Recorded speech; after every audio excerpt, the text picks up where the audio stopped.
Hello, people. Welcome back to another video by your good friend Chad Marco, the biggest Anarchy. Make sure you guys go and check out my other social media, support the Patreon, and smash the like button. We got a great video for you guys today. So, you guys know I recently put out that videos talking about the second iris rejection, right? Good video.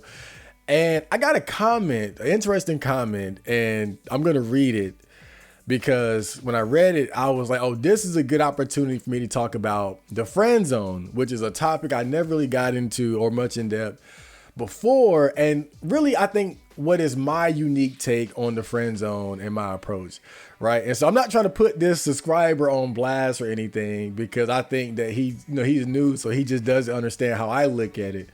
But I look at it more like an opportunity to just kind of talk about how I see the friend zone. So we got, I guess, M. Senna, right? Welcome to the clan, by the way. But he says, this is the first bid I'm seeing from you, bro. And I just want to take you out to get some drinks and talk about game with you. Well, I don't drink alcohol, but we can go out for like protein shakes. From your story, I could tell where you fucked up. She rejected you and you still accepted the friend zone. Never do this. It signals to her that you're okay with being her friend, which you're not. You just got to shoot your shot, man. That's all it is. You can't get hung up on one L no matter how much you like the girl because you could have met five better than her. It's a numbers game for us guys because we're the ones that approach and women get approached, but you also have to learn games, not fuck up your opportunities, right? And so the reason why I thought this was a good comment was because I seen that this is an opportunity for me to talk about how I kind of view the friend zone and why I continue to be friends with Iris. So even after the initial rejection. And so I got to tell you guys this is some real shit. In fact, let me stop and let's get to actually the definition of what the friend zone is. So I don't want to get ahead of myself here, but let's go to the actual like definition you would get if you look it up. And I think most people would agree with this definition. So it says here, the friend zone is a term used to describe a situation where one person in a friendship wants to be more intimate with the other person, but the other person does not reciprocate those feelings. It can occur when one person wants a romantic relationship while the other wants to remain friends, or when there's a mismatch in commitment levels. Down here, you see it says, in popular culture, the friend zone is a relational concept describing a situation in which one person in a mutual friendship wishes to enter into a romantic or sexual relationship with the other person while the other does not. So that's basically the friend zone as is explained on the internet.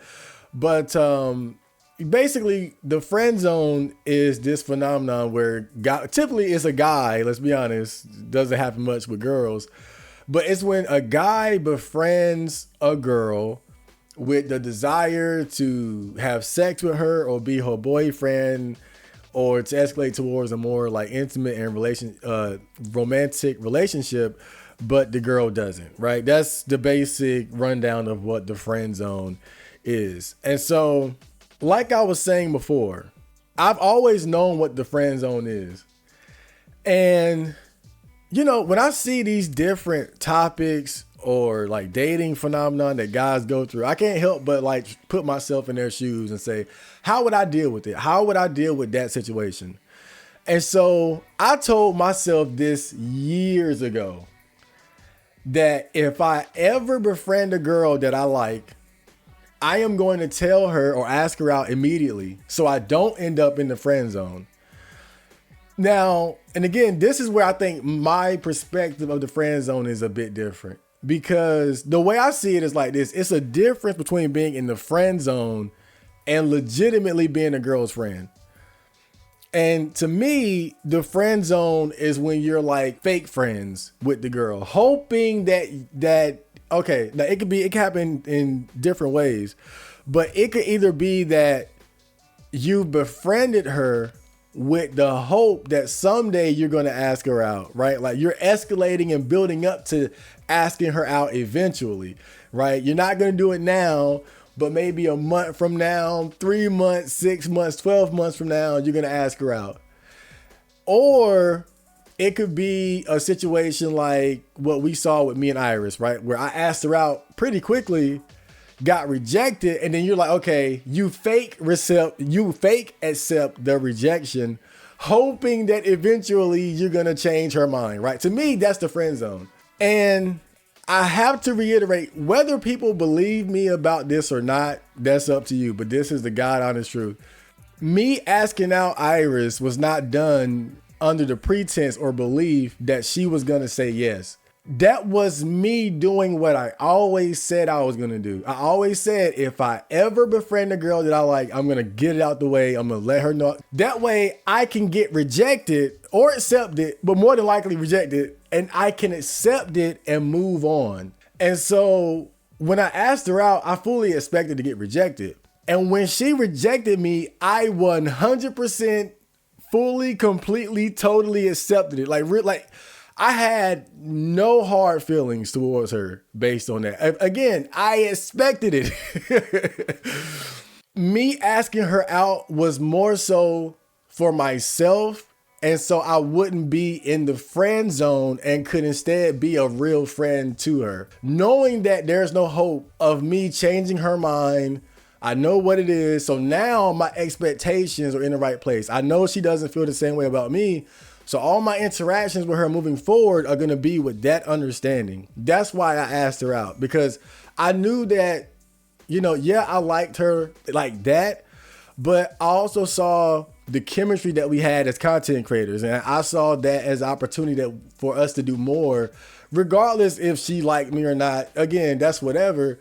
But we could do something else just as content creators. We don't have to be fucking each other, right? And so in the story I was telling, like I said, later on, I went to her live stream to, support her. Now, when I say support, what I really mean is to go there and be an asshat, right? And not like I was trying to cause trouble or anything like that, but it's just my personality. You guys know I'm a weird person. So I knew going there, like the conversation would probably go left. But really, I went there strictly for fun and games, right? Just to talk shit with Iris and her supporters. When we started talking about me asking her out and everything that resulted from that, and then she came out of nowhere and was like, well, I would give you a chance and all that, I was completely blindsided. And see, I never planned for that, right? Remember, I years ago told myself what I would do to avoid the friend zone, right? I'm going to just ask her out immediately, get it out the way, and accept the rejection. And I'm either going to move forward as friends or just not deal with her. I always told myself that. And I did exactly what I said I would do. But what I never thought about, what I never considered was what would happen if you ask a girl out, you get rejected, you accept the rejection fully and completely. No hard feelings. We're friends now, okay? And then later she's like, well, yeah, okay, now I give you a chance. I never thought about that, right? And so when it happened, I was like, okay, fuck it. Let's go.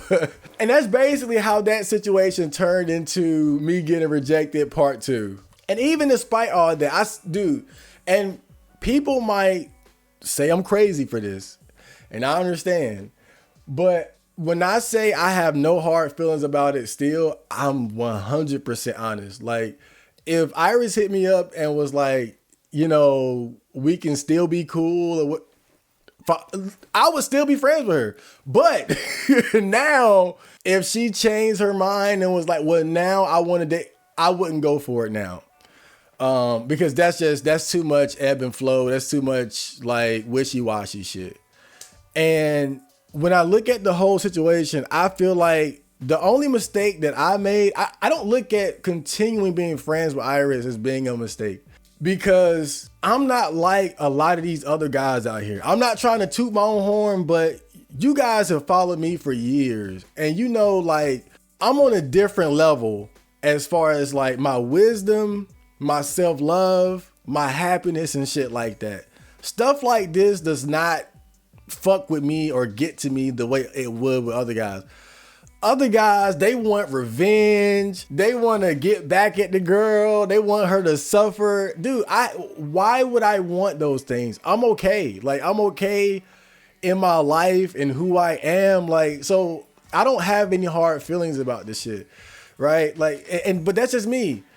And so that's why I would still wouldn't mind being friends with her. Cause I didn't take none of this shit personally. None of it was a big deal to me. To me, it's just interesting, good content, and confirmation of what I always talk about in regards to dating. But like I said, I feel like the mistake that I made was that I went ahead with it after the first rejection. That's the only thing that, like, looking back, that I think I did wrong. I think that I should have just said fuck it from there and was like, nah. And the reason why I say that is because I feel like when it comes to girls, if they're really interested in you, they're going to show a high level of interest or something. And the reason why I was blindsided when she gave me that chance, that second chance, if you will, was because when I asked her out, I didn't sense really any interest from her whatsoever. I think that I should have been more tuned into my instincts about the whole situation as opposed to just going for it because she said it. I think that I looked past the fact that I put myself out there completely and got nothing in return. And again, that's not a bad thing on her. That's just how she felt in that moment. Right. And I think moving forward, if I ever befriend a girl, I would still do it mostly the same way. Right. If I make friends with a girl and I like her, I'll ask her out. If she's not interested, fine. But I'm not going to cut her off or like say, fuck that bitch. And you know, this is some real shit because a lot of guys, they do that. When a lot of guys, they'll be friends with a girl or cool with a girl, ask her out. And then in order to cope, they attribute more negativity or wrongdoing on the girl than what's actually true or relevant. Like they'll say things like, oh, well, she's missing out, right? She's missing out on her blessing, right? You know, bullshit like that. Like, no, she has hundreds of options. You're easily replaceable. Nigga, you expendable, right? Stop trying to cope. She don't want you. She don't need you, right? But a lot of guys, they do that. They cope. And so they try to like diminish the girl or insult her to make themselves feel better about the rejection. Like I said, I'm a happy motherfucker. I don't need to put anybody down because they rejected me. And I have the mental fortitude to where I can accept the rejection and then move forward as a true friend with now that my expectations are in order. Okay, yeah, I like her, but she doesn't feel the same way. So any relationship I have with her is just gonna be friends. I'm cool with that. And this the other thing too, right? This is the other reason why I don't mind being friends with a girl that I like and have already asked out and got the rejection out of the way. Just because she doesn't like you like that doesn't mean there can't be value in the friendship. That doesn't mean that it can't be like a valuable networking option. Okay, so she don't like you, but what if she got friends, right? Girls have girlfriends. What if she got friends or something like that? Like you guys know, I put out that fashion show video where I was hanging out with Kayla. Now, Kayla's a girl. Now, we don't like each other, right? Like, Kayla really is like one of the homies. But still, like, Kayla is a girl that I'm friends with. I don't like her like that. She don't like me like that.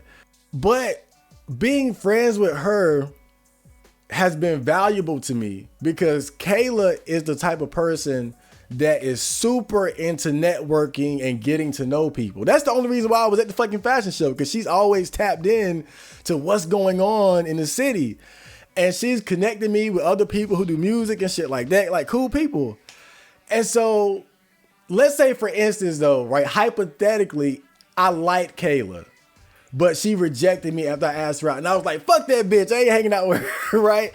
I would have missed out on the value of her friendship because I couldn't handle her not liking me. And that's why I'm not against being friends with girls that, again, you've already asked out and you got rejected.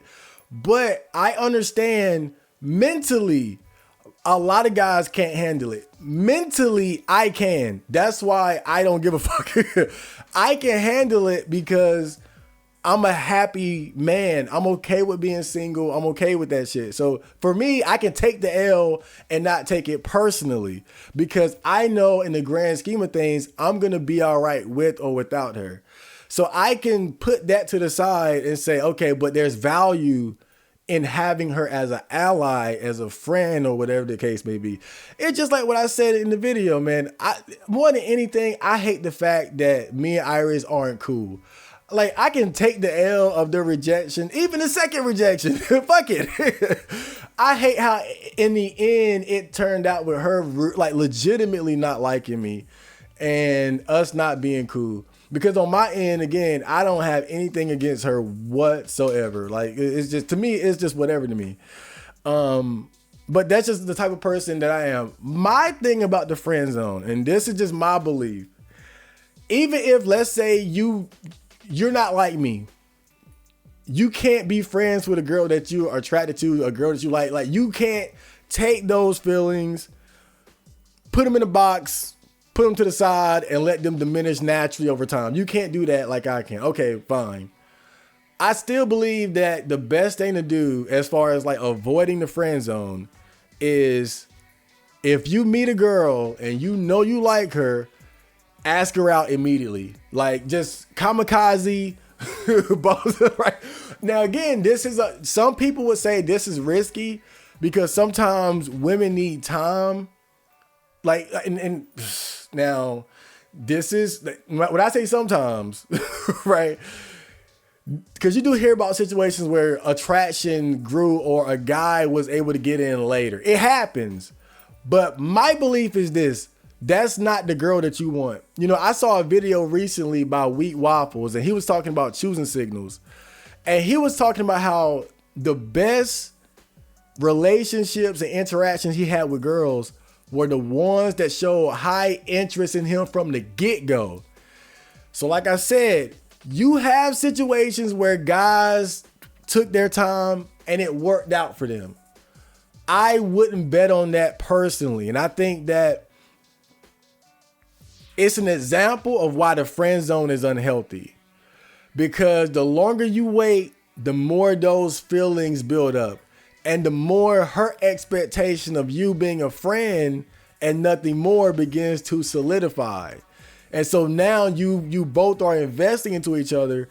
And then over the course of like 6 months or a year or so, you finally ask her out. And now all of that dissolves because you weren't upfront about how you really felt about her.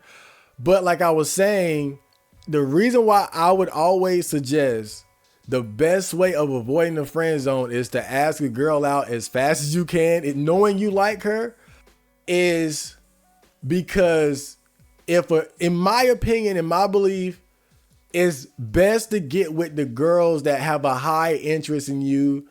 And I don't think it takes very long for that to build up. I think that, it happens, but I think in a lot of ways, girls are just like guys. It's just that as average men, we don't see it because we're not highly attractive, so we rarely experience it.